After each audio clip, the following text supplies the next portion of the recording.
एक समय की बात है। एक छोटे से राज्य में वीरेंद्र नाम का एक राजा रहता था। वह न केवल बहादुर था, बल्कि न्यायप्रिय और दयालु भी था। उसकी प्रजा उसे बहुत मानती थी, क्योंकि वह हमेशा उनकी भलाई के बारे में सोचता था। राजा वीरेंद्र की एक खास आदत थी। वह हर दिन अपनी प्रजा के बीच भेष बदल कर निकलता और उनकी समस्याओं को सुनता। एक दिन जब वह साधारण कपड़ों में घूम रहा था, तो उसने देखा कि एक बूढ़ा किसान रो रहा है। राजा ने उससे पूछा, बाबा, क्या बात है?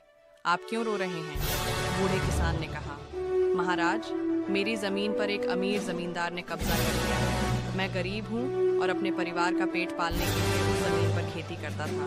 अब मेरे पास कुछ भी नहीं बचा। राजा ने उसे ढांढस बंधाया और कहा, चिंता मत करो, कल राज दरबार में आओ, तुम्हारी समस्या का समाधान होगा। अगले दिन दरबार में राजा ने किसान को बुलाया और साथ ही उस जमींदार को भी। जब जमींदार से पूछा गया तो उसने झूठ बोलते हुए कहा, यह जमीन मेरी है, इस किसान का इस पर कोई हक नहीं। राजा मुस्कुराया और कहा, हम जांच करेंगे। अगर यह जमीन तुम्हारी है तो कोई डर नहीं होना चाहिए। राजा ने अपने गुप्तचरों को पहले ही सच्चाई पता करने भेजा कि जमीन वास्तव में किसान की है।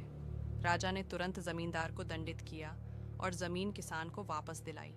इसके साथ ही उन्होंने ऐलान किया कि अगर कोई भी अमीर व्यक्ति गरीबों का शोषण करेगा तो उसे कड़ी सजा दी जाएगी।